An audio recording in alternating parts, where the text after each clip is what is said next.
Pero guys, good morning. Ah, mag-ano tayo guys ng isdang tulingan or tumbakol. Yan. Paras ka naman, magkamag-anak lang yan. So, iprito natin to. Adobong paksiw ang gagawin ko. Yan guys. Yan, tal nakapag na kami kanina guys. Oh. Ito. Luto na kami kanina.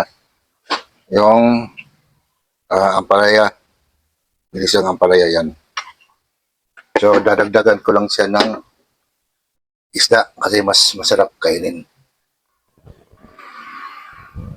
Yo guys, mainit na yung kawali.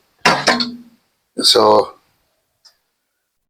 iprito muna natin siya.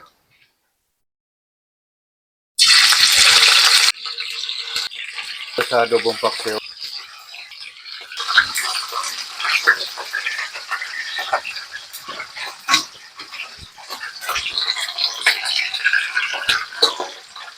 Yan, yung mga bihod niya.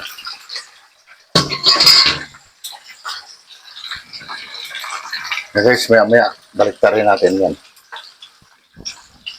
Guys, baliktad natin guys. Ano lang siya, half cook lang. So, i-adobo pa naman siya eh.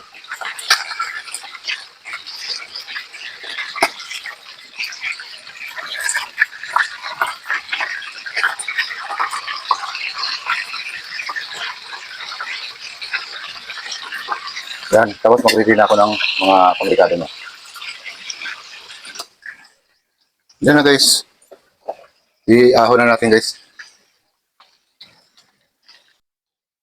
Tapos lalagyan na lang natin.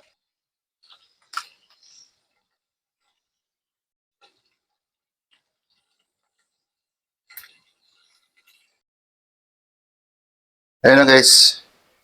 So, lagyan natin ng guys. Mga pang-ricado niya. Ayan, luya.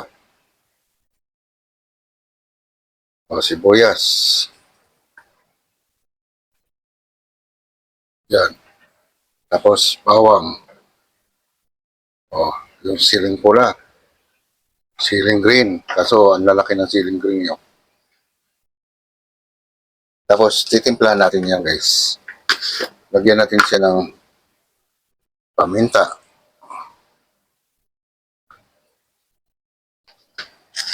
Lagyan natin siya ng magic sarap.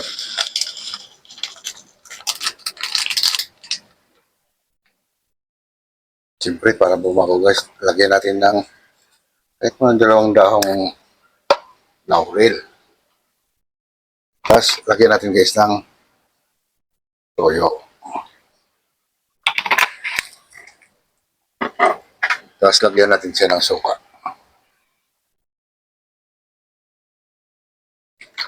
Yan.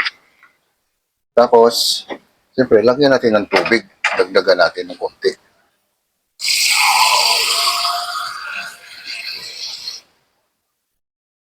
Kasi hindi naman pwedeng puro lang yan. Konti pa kalate.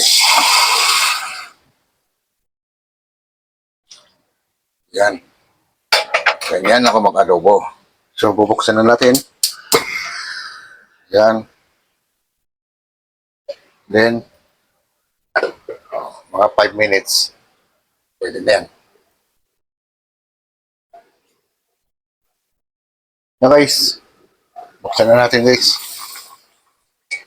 Yan guys oh. Okay na to guys. Oh. Sarap nito. Yan, tama-tama yung sabaw niya. At least may masabaw tayo. Ayos na yan.